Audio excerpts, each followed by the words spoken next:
we are right on time to start.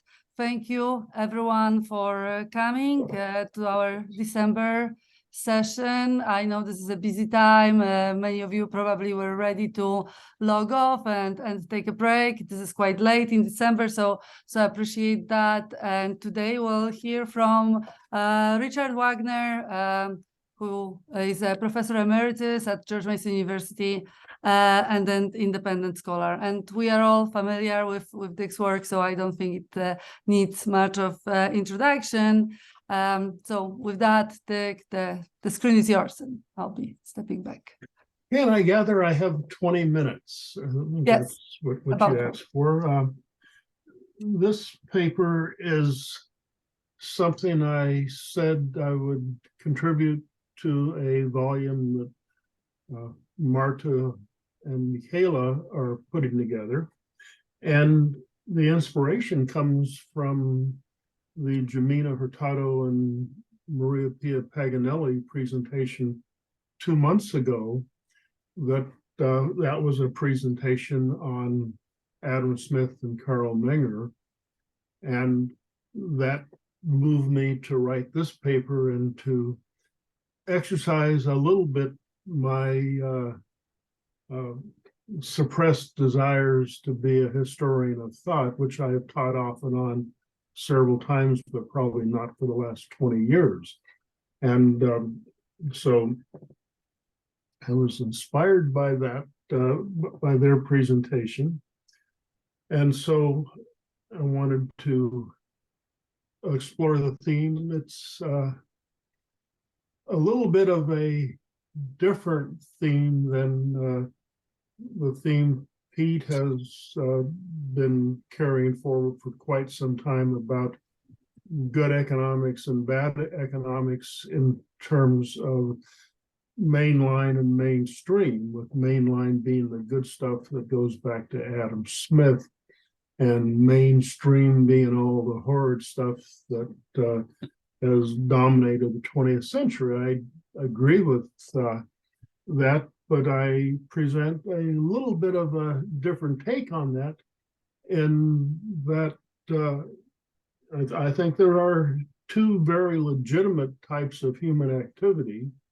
And my take on that is that it's not that everything from the late 19th century on, or most everything from the late 19th century on, is horrible and mistaken, but rather there is an important part of it that is mistaken and misused, misapplied, that involves making a significant category mistake that simply is a category mistake and ends up and its proponents spreading gibberish in the guise of welfare economics and things like that. And on the other hand, the British classical tradition in political economy got basically snuffed out by the coming of the marginal revolution, and that there's an interesting illustration there about how techniques can drive out substance. We'll say that the point of a model is to amplify our vision, our sight. We can see more clearly, more sharply by expressing our thoughts in some formal terms, which can happen. But also what can happen, of course, is our models also convince us that we're seeing things that aren't really there to see either. And that the basic, as you see from the paper, the basic theme I develop in this is, if you reduce it to a simple narrative, is that Well, I go ahead and start economics with Adam Smith and the Scottish Enlightenment, although I do mention those Spanish Jesuits as well. And of course, Schumpeter carries economic insights back into Greco-Roman times. I don't dispute any of that, but still, in particular, Adam Smith's two primary books, Moral Sentiments and Wealth of Nations, I think together contain the rudiments of a very deeply significant theory of society as what it's like, what it means to live with many people in close geographical proximity, which is the fundamental human condition. And that was the object. The object of Smith's concern was this object called society, and what society isn't an individual, isn't reducible to an individual, is a real entity in its own right. And that entity is identified in terms of a set of people living together in close geographical proximity, which means they get in each other's faces a lot. They can do a lot of good for one another through cooperative interactions. And they can also bring about illicit antagonisms, jealousies, and so forth. That's all part of the human condition. And so a task of social science in that Smithian sense was then concerned with, first of all, just simply understanding how this all hangs together. And that secondly, beyond hanging together, there are the questions that was raised in terms of his distinction between basically two basic systems, a system of what he called natural liberty, and then the mercantile system, that in terms of that comparative systems line of analysis, not only the properties of the different systems, but this social theoretic line of analysis that he initiated would lead you very naturally to inquire into whether there are things that go on that seem to be reasonable that are inadvertently perhaps pushing you in the direction of a contrary system, a mercantile type of system, to use Smith's language. And so the narrative and the basic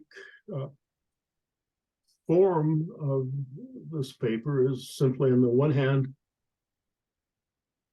Smith and the other British classicals set in motion society as an object of inquiry, society as a different object from the individuals who constitute that society, though not a sentient creature in that sense, but nonetheless something different from, separate from, distinct from the individuals who constitute society. And society cannot be approached by aggregation, although, of course, obviously, if everyone were died or murdered, there would be no longer a society.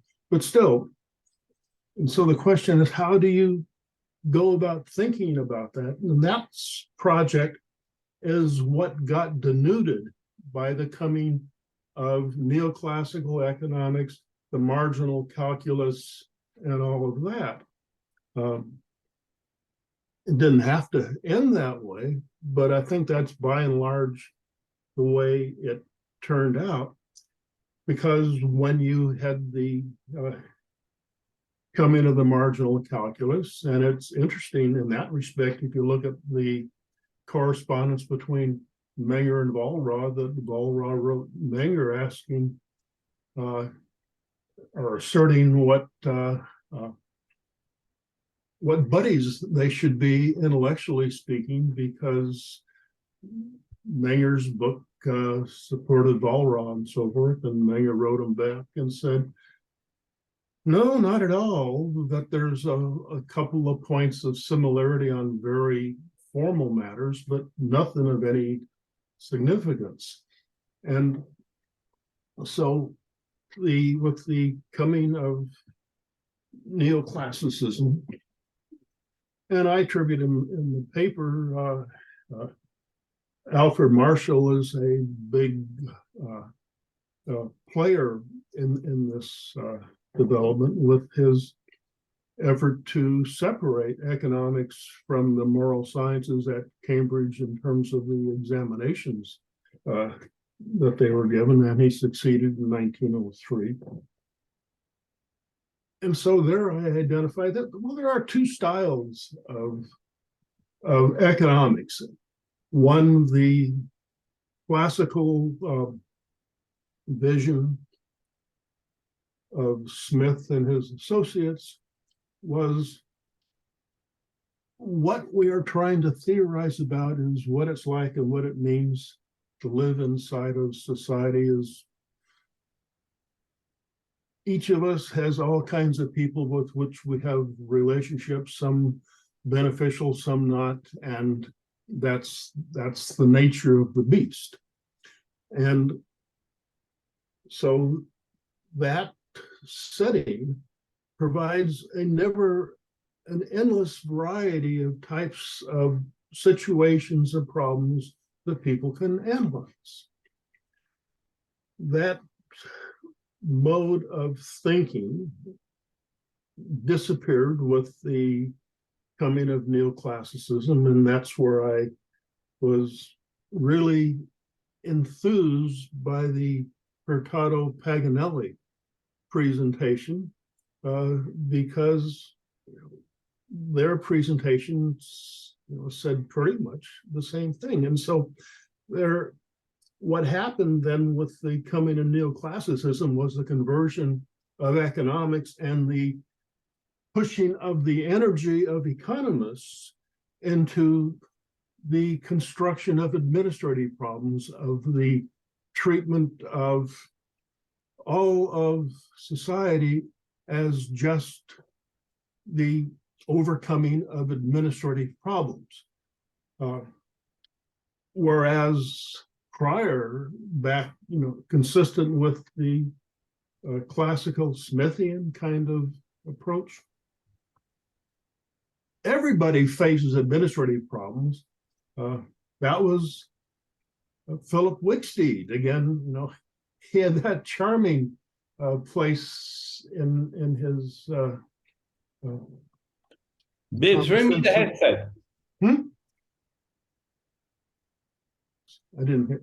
In his Common Sense of Political Economy, he had that charming case of a mother dishing up mashed potatoes for her children, and using marginal productivity analysis and principle to do that. So the world is just filled with administrative problems, but administrative problems are not social problems. They're not problems that are created because people must live together in close geographical proximity. And given what we know and understand about human nature, that means that both opportunities for gain and the intensification of antagonisms and jealousies and envies are all part of the human situation. And that by treating all human problems as administrative problems, then I think in turn, that leads to a form of statism at the very core of economic theory, because what is the locus of any ability to deal with sense human uneasiness? within that framework of theory, it has to be the state. It's the only agent in the model that doesn't have the ability to do so. It is written about as if it can do that because it stands outside of the model in usual standard formulations. The state is not part of the model within, for instance, any model of welfare economics of what I'm aware of, but rather acts on everyone else to satisfy welfare conditions. So then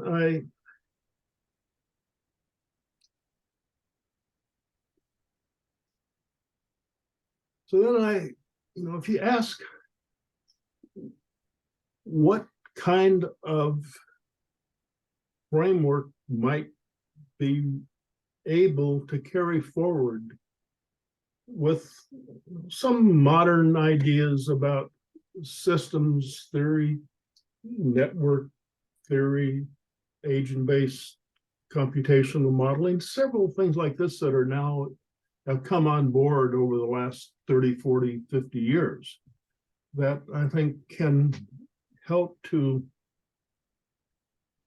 carry some of these ideas forward, which has to do with something that goes back to the ancient Greeks, which is recognition that things can go down just as they can go up. There can be retrogressive activity as well as progressive activity. And of course, everyone describes themselves as being progressive. What else would you expect someone to say? But how to develop ways of working with those kind of intuitions and concerns and interests, I think you have to start by recognizing that, again, models aren't just neutral magnifiers, but actually do a great deal by way of leading you to think you see what you see when you may not see it. That, for instance, standard equilibrium theory is rendered in the passive voice. Nobody makes anything happen in equilibrium theory. It just happens. Like that old adage, shit happens. It's the same thing in terms of equilibrium theory. It just happens. But yet, surely, look at our concepts to indifference. What kind of a life is led by someone who is always indifferent? What would that be like? That's where I think economics and the passive voice takes you. You may not believe that, I'm sure you don't, but that's where the theory leads you. Whereas if you want to have if your intuitions to start say that we are all involved in our own little ways, and sometimes big ways. In our own ways, we're all involved in continually generating and injecting novelty into society, and how all that injection of novelty plays out is too complex of a matter for anyone to plan out. They can't control it. It's just going to be there. That's part of the ideas of emergence, invisible hands, spontaneous ordering, and all those kinds of concerns. And so then the kind of question that comes up is you have to have a different scheme of thought, one that at the same time avoids trapping you into old style equilibrium schemes of thought. If you want to have a scheme of thought where you can go in a good way, as you might evaluate, or a bad way, progressive way or regressive way, you have to have a scheme of thought that is open to all those possibilities. And I would submit that can't be an equilibrium scheme of thought by people who are all optimizing given utility functions. And so it also means you can't have a scheme of thought that allows you to reduce a society of n individuals to a representative individual, a median individual, or anything else. That everyone has to be kept alive to have significance in that kind of theoretical framework. Moreover, you can't get by assuming that people are just clones of one another. So thereby, that if you begin to think through that, you can see, I think, that it begins to give some shape, not a necessary shape, but gives some shape to some of the approaches anyway you might take to trying to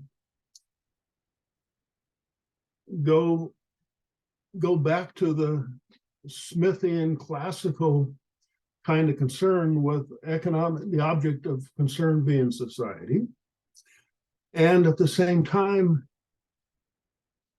carry forward some of these modern techniques like network theory and agent-based modeling and so forth. And so several things that have to, I would say, have to be done that would be ingredients in a theoretical reformulation along these lines. I think you could, when I said that the basic setup is one in which if you have a society of n members, you have to have at least n+1 column equations if you want. One for each individual, one for society maybe, but where the work would get done is in how do you construe the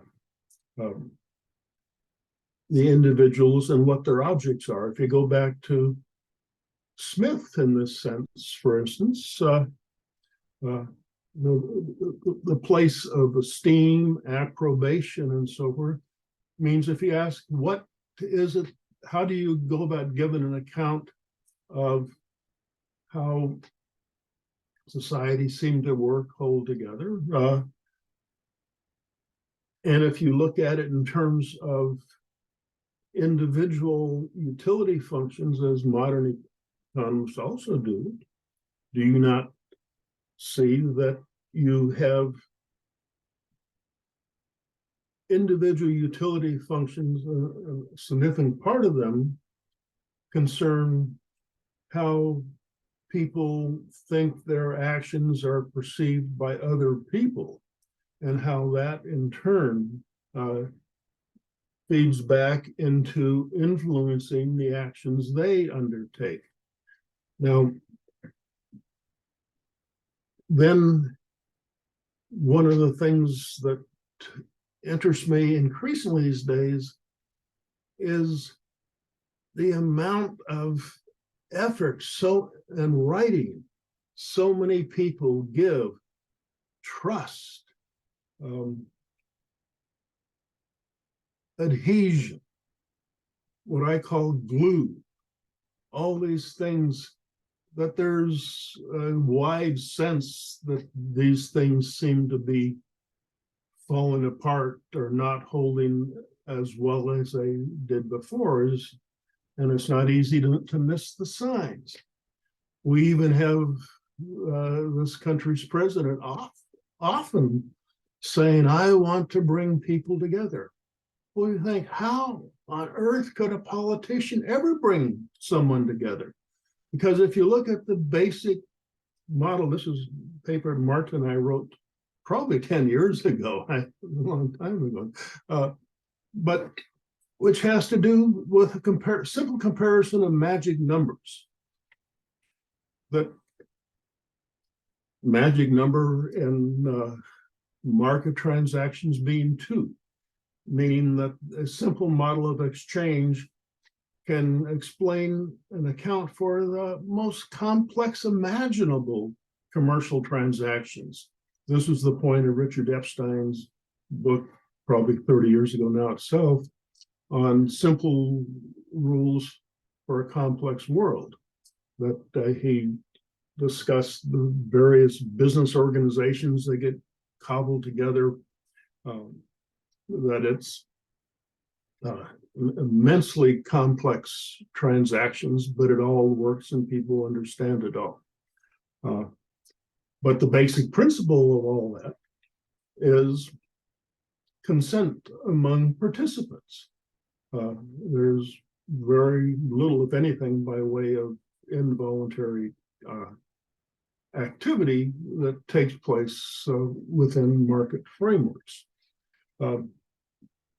Now, when you get to politics, the basic political rule is free. That is, to illustrate any kind of political setting, not any kind, but most kinds of political settings, you need to use 3 people, not 2. You can't illustrate politics with 2 people. You have to use 3. 2 major examples of that would be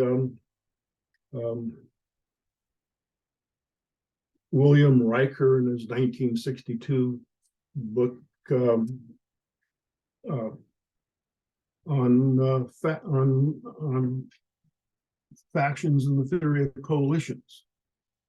That the basic theme of that book, and one of the main historical arguments was explaining how the very, very few historical times where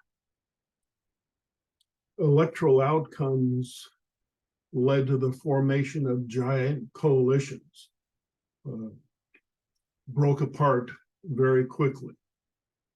Why they broke apart, you might say, was because there was no one to prey upon.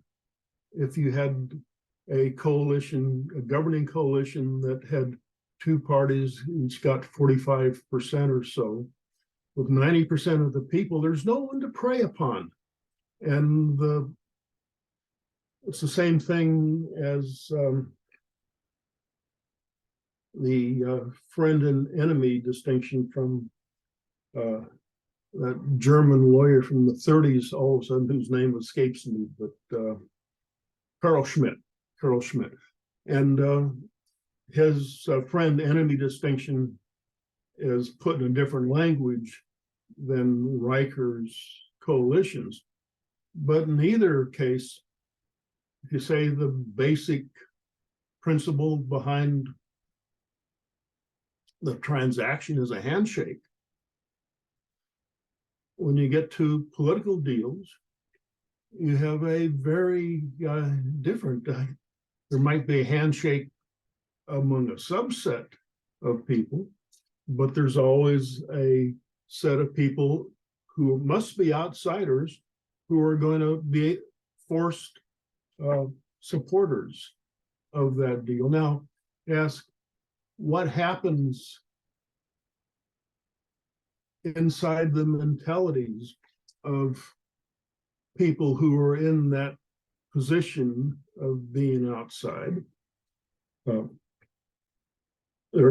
I would suggest that's where does skepticism come from and so forth, cynicism come from and so forth.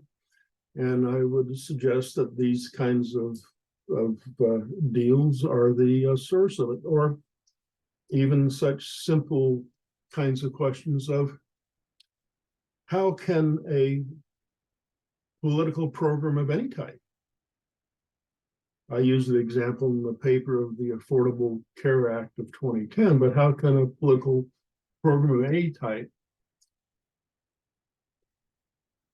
produce a bonanza in medical care for everyone? It can't. It can produce a bonanza for some, but then, of course, within the framework of coalitional politics, that bonanza is made possible because there are other people who are being given the bill for the provision of that bonanza. And so the experience, the human experiences of living, on the one hand, under regimes of private ordering.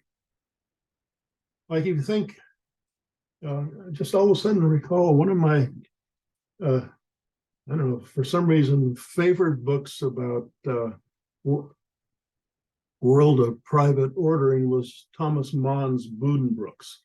And there, Mann presented the historical rise and decline of a family, I think it was from Lübeck in North Germany, and that it was all through private orderings, and that, you wouldn't see a novel like that these days being written because of the widespread, especially among larger corporations, entanglement throughout the world of politics and commerce. But the distinction, at one time, the distinction between private ordering, which, or private law, a private law society, and the idea of public law pertaining to particular kinds of state-operated activities, recognizing their separateness, has, over the past century or so, rushed together so that there's, I imagine, interesting question whether there's anything that is outside the potential interjection of politics other than lack of interest. But anyway, that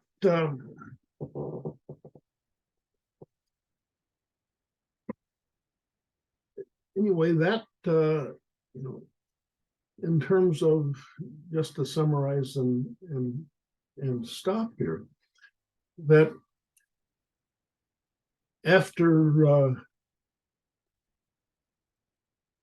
Jemina and Maria made that presentation, I knew I needed to write something for this volume, and I was very enthused by the way they presented Smith, and I decided I wanted to carry forward, in a way, what they had done, and thinking that there is two types of problems that the basic principle of economizing action can be brought to bear to illuminate. One and big class of problems is administration, resource administration. It's a universal problem that everyone faces, and for which, in many cases, the marginal calculus of cost and gain is suitable. It's not the only technology of administration, but the world of administration presents us with many problems for which principles of economizing action are suitable. But there's also a huge class of problems of living together. They're getting worse and worse and worse. And when I was a student, as I recall it, the world's population was about 2 billion people in the 1940s and into the 50s. Now it's around 8 billion people.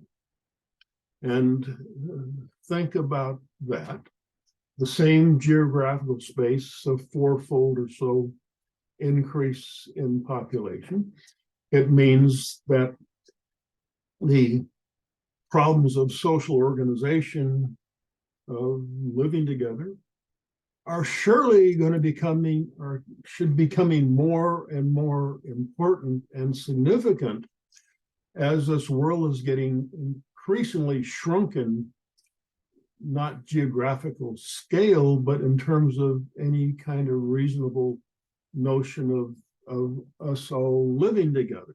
And so with social problems becoming more and more significant all the time, it strikes me as being terribly concerning to be addressing those problems in terms of imaginary constructions that disguise what is really going on when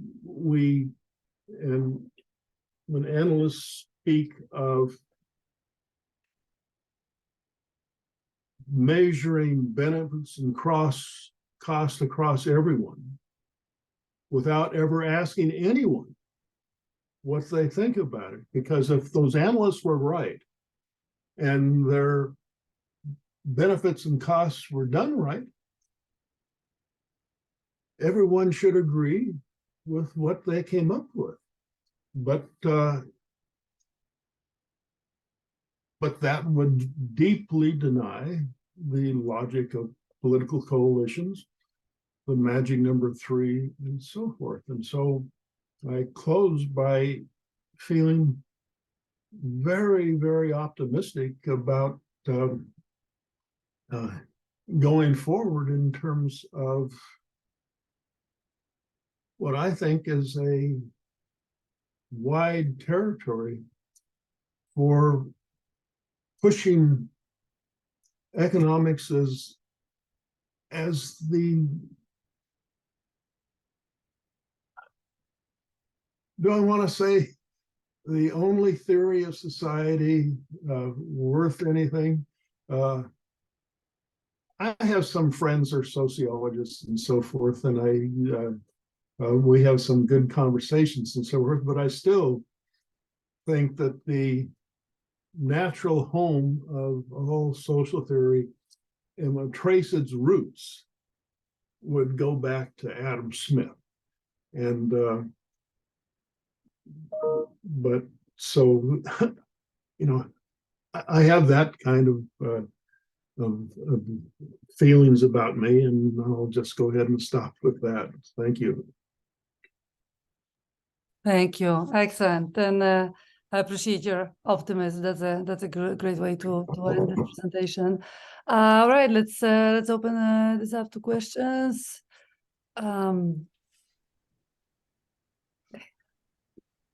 Yeah. All right. And if not, we have a number of questions from Maria, who couldn't be, Maria Pia Paganelli, who couldn't be here.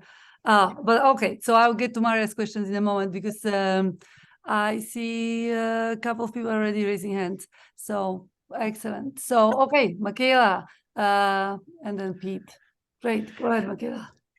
Thank you very much, Dick, for a very illuminating presentation, as always. And you invoking the name and figure of Smith in the renovation of a humane associational human science brings to the fore also a range of more modern figures.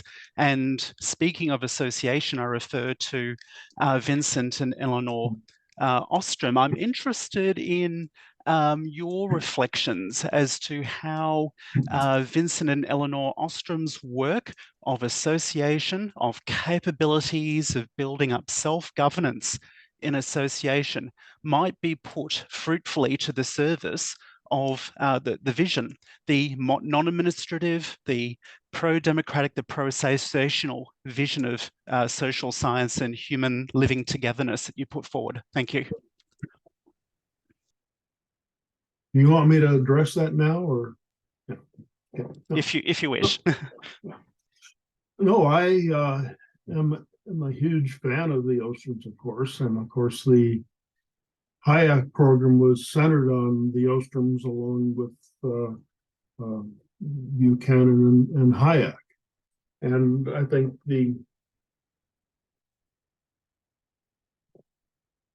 I first met Vincent Ostrom back when I was a second-year graduate student when I got invited to what was an initial meeting of the what came later to be the Public Choice Society, that Buchanan and Tulloch had assembled people like Ostrom, Riker, Scannon, McKean, and others. And remember at that time it was up in Big Meadows, and I remember taking one long walk on a trail with Vincent one afternoon after lunch, and ever since I had been a total fan of his interest in how so much of life involves problems that in one sense are deeply political, in the sense it involves associations, cooperations, and so forth. But that doesn't mean that elected politicians and their officers that they appoint administratively have to be involved in those types of things. And what he imagined, and I embrace that all the time as well, is that in the modern world, if we had the same type of dominance of private ordering that we had until very late, perhaps in the 19th or early 20th centuries, that even in the start of the 20th century, in the US, the size of governments as measured by budgets was under 10%, as I recall it. And moreover, there was very little by way of public regulation. Then antitrust had gotten a start, but there was very little public regulation. And so the world was largely privately ordered. Now, if you go forward over the last 125 or so years, where you've had this explosion of public ordering, the entanglement everywhere almost, I think, that you have, especially when you get large parts of wealth in corporations and so forth, you get an indistinction between almost business and politics. That with the privately ordered world, what you would find would be a very deep, dense, much more than now even, set of private organizations of all types. There's this fellow, he's David somebody,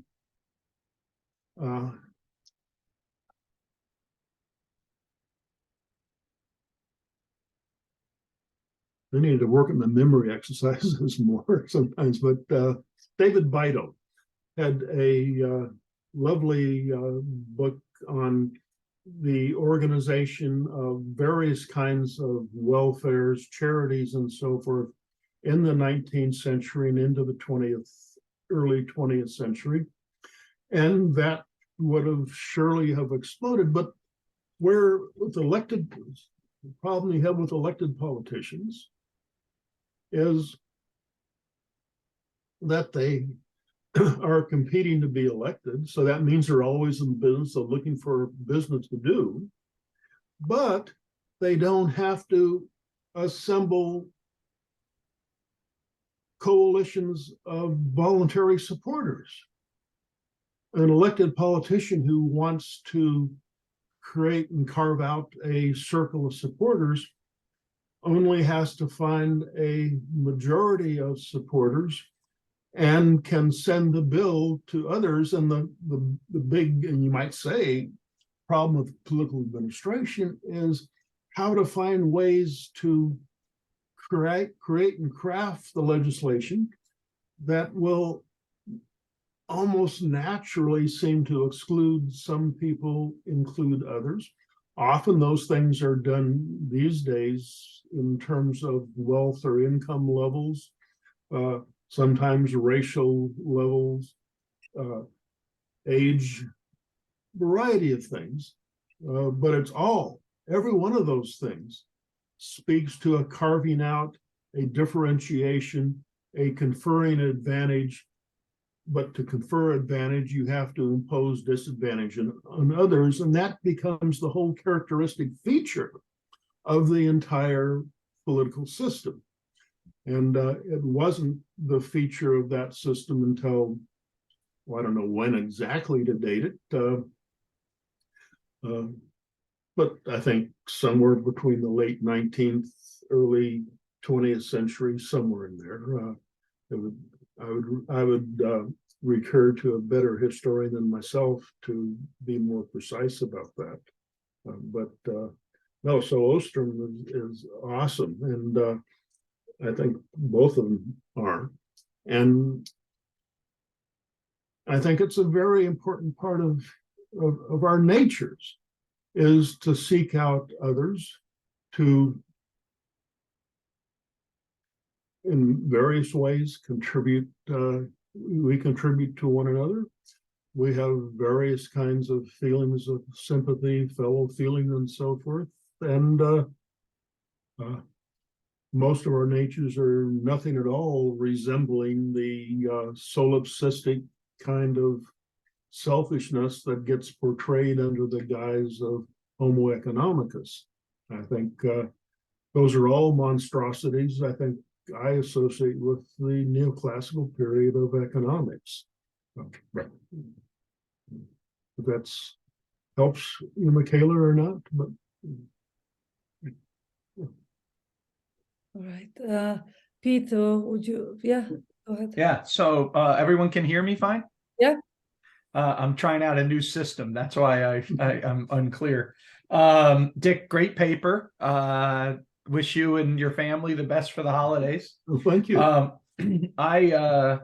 I'll start with a comment that's right along the lines of Michaela's, which is, and these are more like suggestions of leveraging arguments to help you with the history of thought task.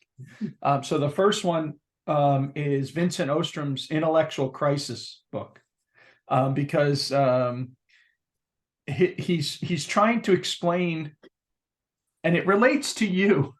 You used to ask this question all the time, which was, when does rugby, do you remember this? When is it that rugby becomes football? And then you would say, when is it that a democracy becomes a social democracy? Because it's these changes in the transformation, and it's not like a single moment, right? It's just accumulation of things. And then the next day you wake up and, people are throwing a 70-yard pass rather than a lateral, right? And it changes there. And I think Vincent's Intellectual Crisis sort of talks about that transformation in a way that fits with your story and therefore could fit, I think, very well. I think in your verbal comments, you made a very important point, which is that when we try to communicate in systems theoretic ideas, we oftentimes still nevertheless fall into equilibrium language traps. And I think that's also true for us when we talk in terms of the difference between a science of control versus a science of understanding. And that we try to pursue a science of understanding, but we end up by adopting the same language as the people of the science of control. And they're going to win if we end up talking their language game, even though we're trying to make a different point. And so I think that there's something going on about this, which is why McCloskey now, this is a matter of taste. It might not be, Ostrom might be more of your taste than McCloskey, but McCloskey is also publishing a series of papers recently in which he's arguing the impossibility of policy. And by the impossibility of policy, she means the same thing as what you're talking about. And you know, like a lot of times, you know, Deirdre is now reading back and saying she's always made this point, but that's not really true. I mean, it's something new in her, but there is something there, and I think that she might be another person. And she cites an article which I'm sure that you might know, just because of it's by this guy John Clapham. Oh, on empty boxes in economics, and it's from 1922. I never knew of it before, but it's a criticism of Pugou, you know, basically for what you said, which is models are supposed to sharpen our observations, but models can also make us think of things and make us see things that aren't there. And Clapman's, if I understand the argument correctly, saying that these are empty boxes that Pugou kind of invented, you know, like these market failures and all these things like that. And therefore, you know, it's a completely like not useful for us unless you can. And, you know, Clapman puts it in typical British way, which is that, well, if someone much smarter than me can fill in the empty boxes with content, then maybe, you know, there's something there, and my destructive comments will in fact be, you know, nothing but maybe positive, you know, motivations. So anyway, I think that that's you know, this McCloskey thing. I got two more leveraging points. The other one is Brian Author, and this article that Author published a year ago, April 21, which is called Economics in Nouns versus Economics in Verbs. And it relates to your point that you were making about equilibrium theorizing turns economics into the passive voice. Because what Author is telling us is that we need an economics that's for activity, not for states of affairs.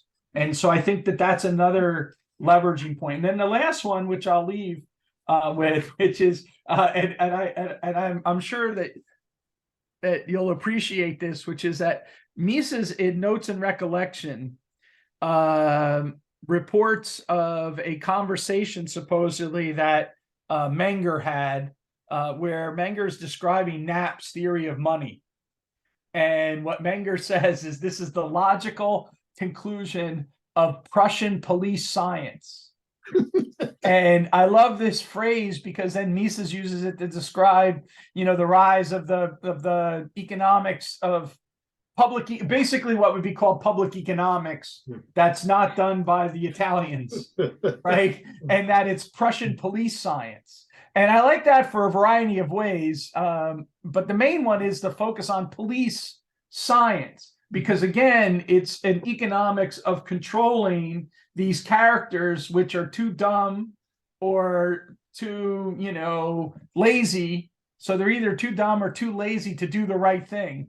And so we have to force them to do the right thing through our nudging of our, you know, tax system or anything like that. And it's right up your alley because, again, you know, your Italian emphasis is that is to turn the mirror back on the nudgers, right? That's what the Italians were so great at. They were like, well, what the hell are these Prussian policemen actually doing, and why are they doing it, you know, kind of thing. And I think that that's very valuable. But I think that this paper comes at a really important time in economics because I mean, there's been a heyday of economics at the time that you were a student, in which, you know, basically the public interest model and the government as the corrective to all social ills was the dominant view in public economics. And in a weird way, we've gone through a cycle and it's been reinvented again. And so when we think about the new Brandeisians and antitrust policy, or, you know, Piketty and the redistribution issues and the way that the public finance is supposed to be used for that, all of those ideas that, you know, somehow, you know, the bright boy from Gary, Indiana had given all of us, you know, are now back on the table. and it's time for people to really, and so I really read your paper with great enthusiasm. So thank you for that. Those are my comments, Martha. Sorry for going on. So Oh, thank you so very much, Pete. And on these comments, I'm motivated to say a few things about each of them, because each of them raises various kinds of significant issues in my mind. On Mises and Prussian police science, I totally agree with the spirit of Mises, and am such a total partisan of the Italians, who were totally in rebellion against the Prussian police science idea. In fact, Antonio de Vita DeMarco, one of those Italians, published a book. It hasn't been translated, it may never be. It was a collection. So he was a Liberal Party member elected from his home district near Lecce in the south of Italy.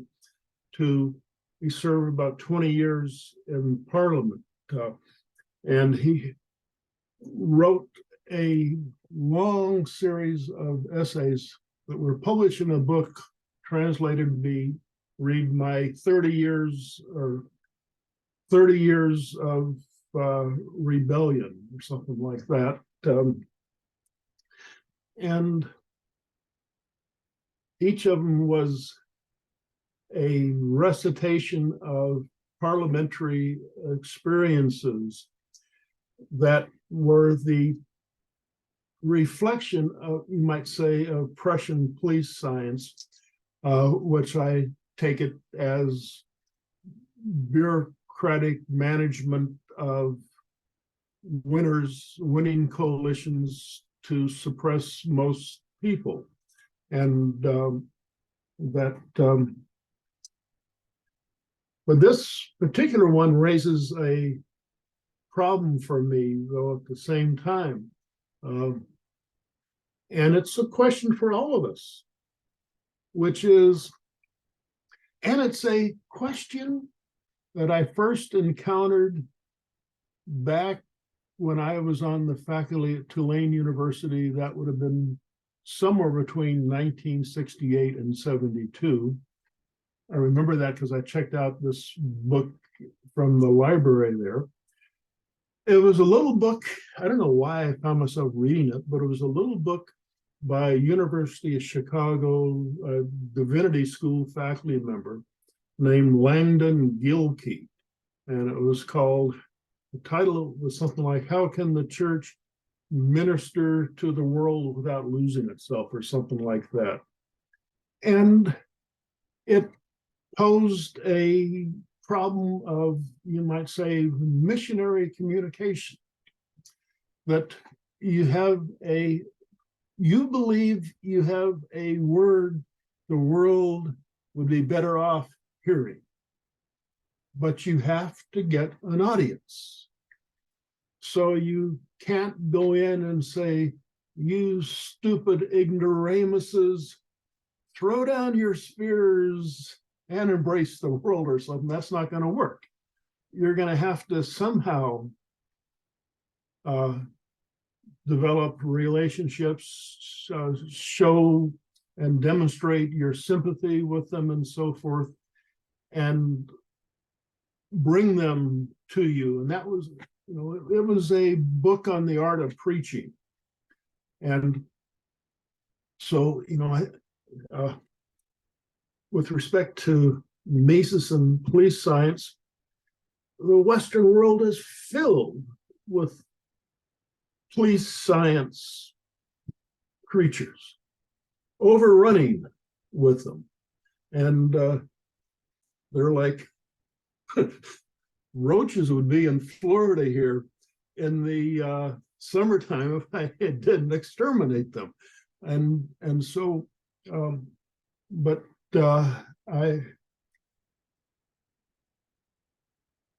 it's something that I, wonder about how far you how far are you going, Colin? You might say a spade and a spade. These guys are all dishonest crooks. Not only that, but the basic abilities of people to live well together, working their various difficulties and problems out together, is a capacity that humans have that's in their basic natures. And it's the growth of you Prussianists. It's the growth of you people in those positions that are suffocating the exercise of that potential, thereby turning us into, I might say, social cripples who lack increasingly the ability to do the things that it takes to live well in the modern world. And that's something I very much believe, but I wonder how best to go about getting those ideas out. Because, and then, yeah, Brian Arthur, I'm familiar with the nouns and verbs, and that's exactly right. I think, and this again, if you have an equilibrium model, what you're doing is describing a world where things have happened. It's all settled. And then if the world is all settled, then you have to ask the place, well, then you hold out one position, the state, that if the qualities of the settlement you observe have weaknesses, then how can that be repaired? Well, the only place it can be repaired is by calling in the state to interject and to move the system as you see it. And so in order to recognize that we have, all of us, creative abilities inside of us, and moreover, humans by and large are not with I think warlike creatures all the time and without provocation, that societies can develop well with very small political presences. And I think I'm looking for ways of trying to show how the growth of governmental action is a form of socially generated, created cancer. That the theorists of cancer have their theories that cancers more or less are cellular processes within the body gone haywire in one fashion or another. And I think by the same token, that if you say that societies are all people finding themselves, and that finding themselves includes developing various kinds of contractual arrangements, organizational arrangements, associations, and all that, and dealing with problems as they come along in various ways, that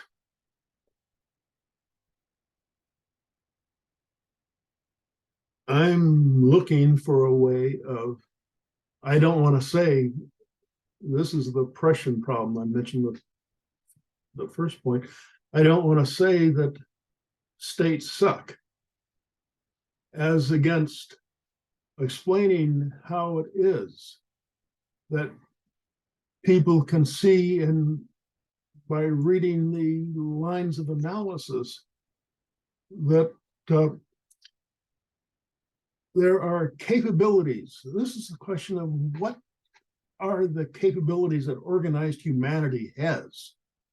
And I think organized humanity has immense capability for good, except when that organization takes the form of large growing political entities.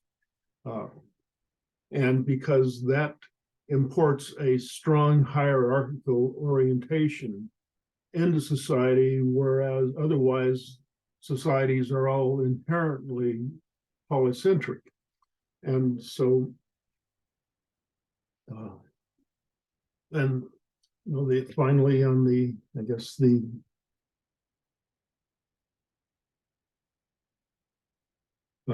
rugby and football, yeah, I guess I stopped using that image, not because I don't like it, I do love it, but, and it shows also that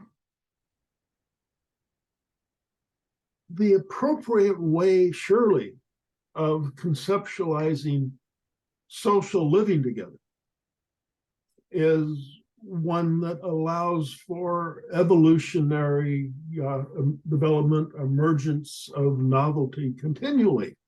Now, if you look at individuals, I see nothing wrong with modeling an individual as a maximizing a utility function subject to constraints, of taking a static notion of that individual and folding in the idea that, well, I have a idea for a business I want to create, and here's how I'm going to raise the capital to do that and how I'm going to bring that about. Because that's an administrative problem. And an administrative problem is a problem that requires some semblance of fixity in the relevant universe.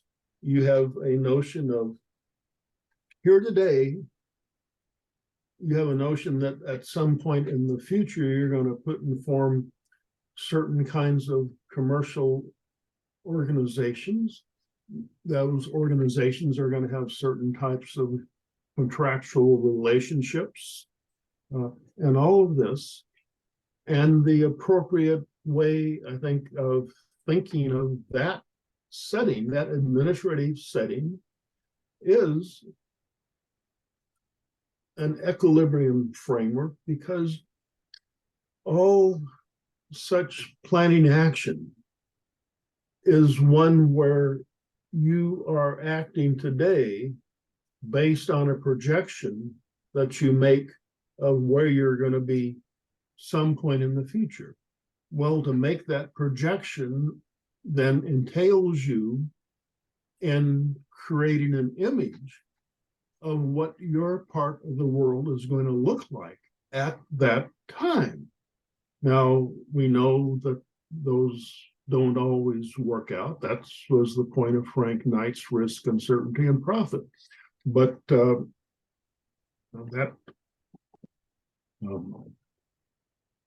still rugby and football, and that's the question of whether what's eternal in terms of theory society, I think clearly is going to be processes of change. After all, when you get, whether it be in this country 350 million or so people, in the world 8 billion or so people, there's going to be a lot of turmoil being generated there, and turmoil that one person faces is going to lead people then to do things differently. The world is a continually in flux, adjusting, and those are two separate classes of problems: administrative problems that everyone faces, and social problems in terms of the recognition that we are all here on this very small planet together. And how do we proceed organizationally speaking? And what are the potentials that we face in this world? Yeah. All right. Karen, before giving it up to you, I want to just want to make one comment on the language, right? And this helpful distinction between administrative and social science.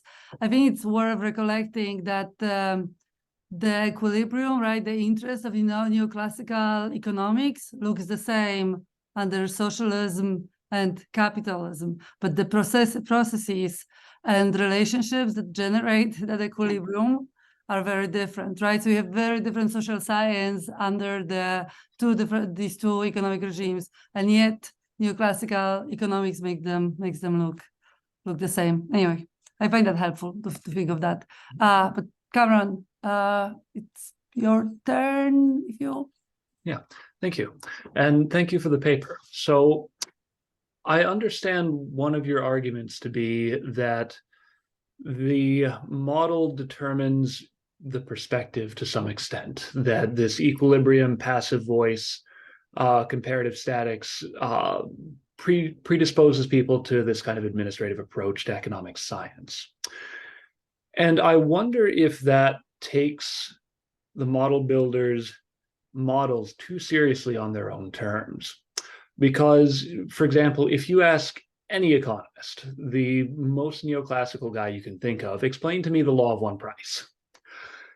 He's going to tell you a story about people on the ground arbitraging things, and it's going to be very much a process story in the back of his mind. And even if that doesn't show up in the actual formal specification of the model,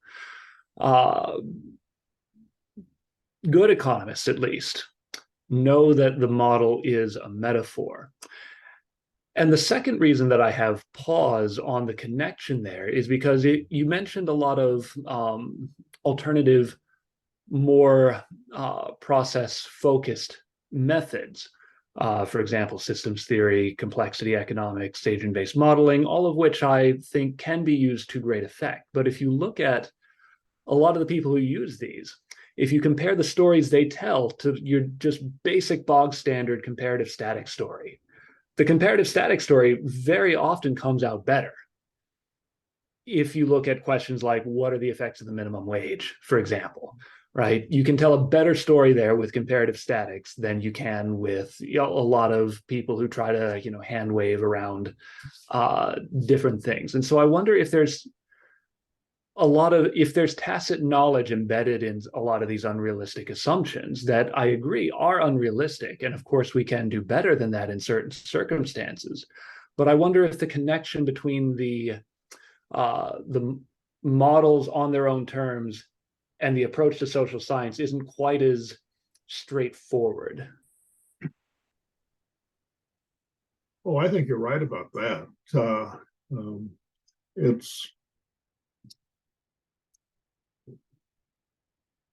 I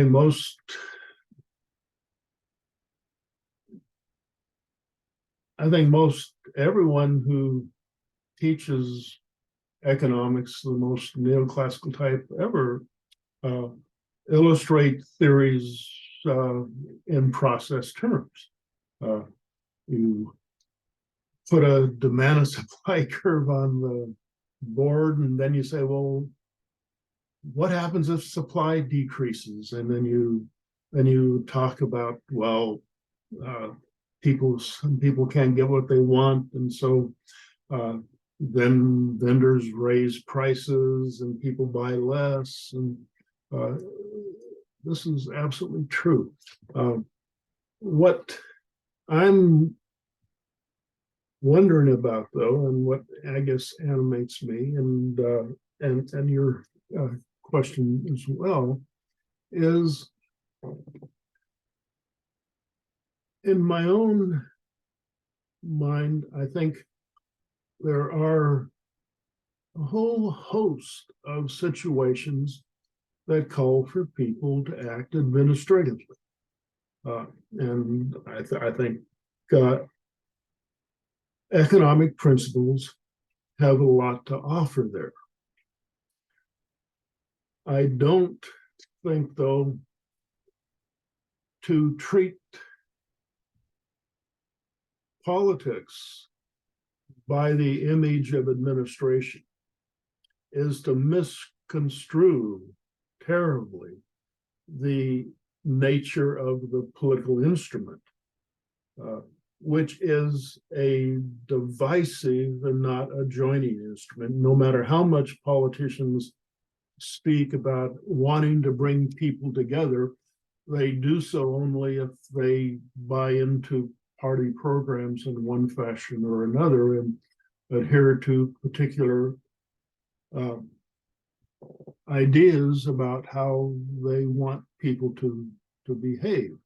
And I think probably all politicians, almost anyway, all politicians are probably tyrants at heart in one fashion or another. I don't have any evidence that speaks to that, but I have actually done some very preliminary thinking in terms of, you take that Myers-Briggs 4x4 configuration of personality types. You get those lettering INTJ and all that sort of stuff. And there's one class of personality types that if you work through the kinds of illustrations and descriptions of the differences among those types, there is one personality type. I forget, I'd have to go dig my files out and look now. There's one personality type that would absolutely, if that type thought that you were going to do something harmful to yourself, like going hang gliding, they would feel no hesitancy to prohibit you from doing that. And which is very much the opposite of, you might say, a liberal orientation, that if you want to give that a try, you should be able to do that so long as you have your hospital insurance paid up or something to that effect. And so then if you ask, are there certain kinds of personality types that are attracted into politics, and how do those things play out, recognizing that by and large politics has I think a huge range of autonomy, of autonomous action, and so that's a kind of challenge that is concerning me at this time.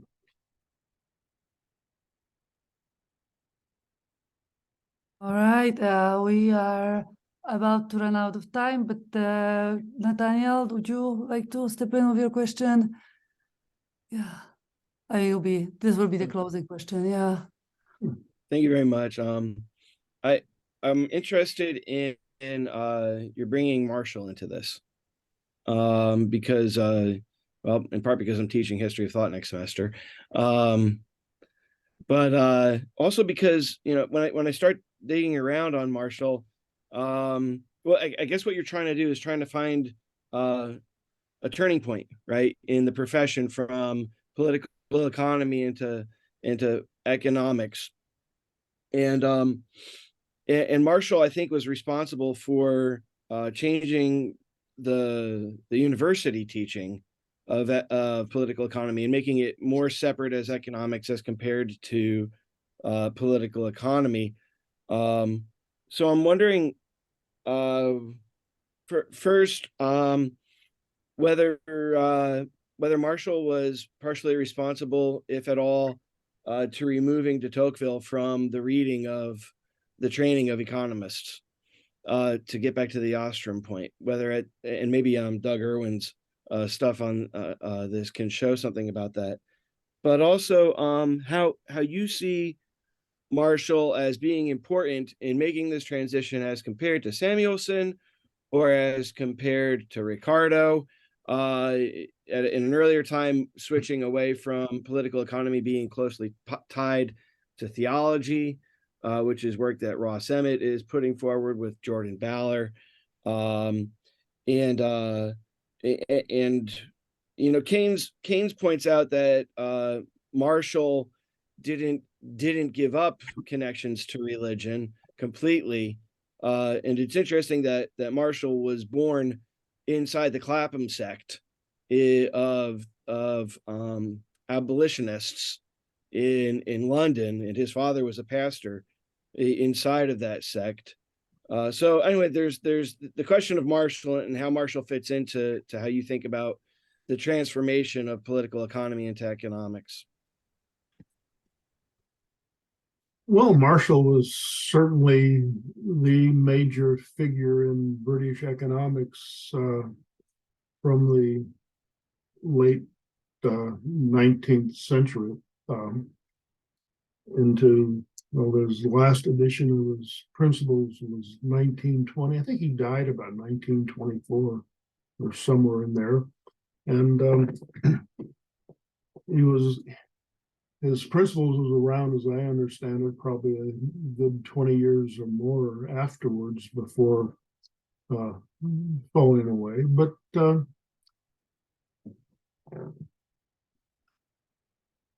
I don't have any real strong objection to economics being presented as its own scientific standing with an emphasis as Marshall. If you look at his that ninth edition, the second volume that has all of this stuff in it, I don't have any objection to the type of exams that Marshall set forward. It was, he wanted economics to be more scientific. I think he was probably part of that urge. I don't know whether he suffered from physics envy himself and so forth, but it was Roy Weintraub at Duke, I know, had written some items on Marshall's mathematics and how Marshall's mathematical appendix was reflected the kind of mathematics that was taught at Cambridge at the time, which was not the kind of mathematics that fit Marshall's economics, which was more biological and evolutionary in terms of his actual thinking. And in terms, for instance, one of Marshall's, I remember somewhere in the Marshall oeuvre, there's the statement of Marshall's that he was asked about socialism and redistribution and equality of wealth and so forth. And Marshall made a remark to the effect that I don't see anything wrong with a more equal distribution of wealth in its own right. What concerns me, though, is how it comes about. If it comes about through people developing their skills, producing in more wealth generating ways, that's lovely, because that's been the whole history of the elevation of the human species. Whereas if it comes about through legislative imposition, that will surely stuff and suffocate the exercise of the human potential. And so Marshall was someone who you might say had sympathies with people. He wasn't a plutocratic worshiper or anything like that. He had normal sympathies, I think, that most of us have. And but he also recognized that the human capacity is itself a variable. We can, much of the skills that we have here, we've developed in a certain kind of cultural context. We wouldn't have done that a millennia ago. And that, in this sense, Marshall was much more an evolutionary kind of theorist at heart than his actual economics illustrated. And certainly, if you get, perhaps in my judgment, one of the most Marshallian of economics textbooks from the middle of the 20th century is George Stigler's Theory of Price.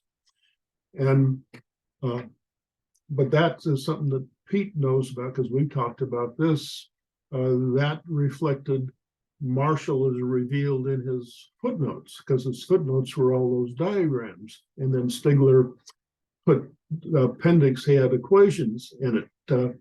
But Marshall's text was all about, not all about, but mostly about the development of human capacities, invention of new business forms, new forms of contract, transportation, and all this. It was very much an evolutionary text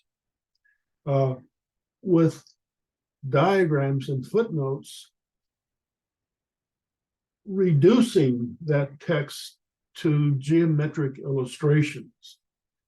And then Stigler came along and inverted the process.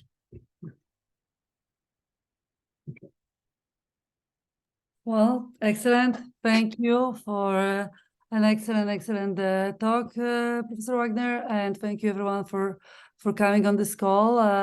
I wish you all a wonderful break, restful time with your families, and we will be meeting again in January for a presentation by John Planty. So thank you. Bye. Okay, thank you as well for all of your questions and support. Merry Christmas. Merry Christmas. Okay. Thank you.